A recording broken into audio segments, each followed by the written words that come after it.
c'est une mission qui s'annonce de plus en plus difficile pour Theresa May.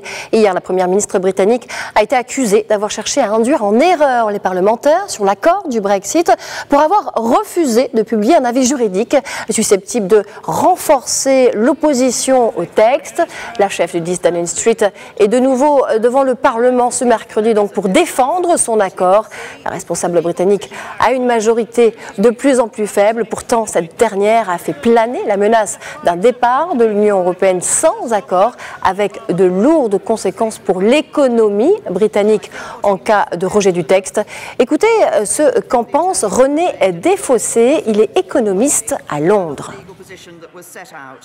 Il y a eu autre chose qui a été très important, ce sont les rapports qui ont été publiés par le gouvernement et par la Banque d'Angleterre sur les impacts du Brexit sur l'économie, en particulier l'impact d'un no deal Brexit. Si vraiment on a un très mauvais Brexit, sur les 5 prochaines années, le Royaume-Uni peut perdre 10,5 points de croissance, ce qui est absolument colossal. Dans le même temps, vous pouvez avoir une chute de 30% du prix des maisons, vous pouvez avoir une inflation qui explose et qui irait au-delà de 6%, et ce serait dramatique puisque ça obligerait en fait la Banque d'Angleterre, en dépit de la récession, ça obligerait la Banque d'Angleterre à augmenter ses taux. Même le plan de Theresa May, même si vous tenez compte du plan de Theresa May, il n'y a aucun scénario Brexit favorable au Royaume-Uni. C'est-à-dire que tous les plans Brexit font baisser la croissance, font baisser la richesse dans ce pays. Donc on est en train de prendre une route qui finalement va rendre les gens plus pauvres. Alors c'est pas du tout certain que les gens qui ont voté en faveur du Brexit en juin 2016 ont voté pour devenir plus pauvres. Donc c'est pour ça, si vous voulez, qu'en ce moment, il y a vraiment une prise de conscience en fait des risques depuis quelques jours.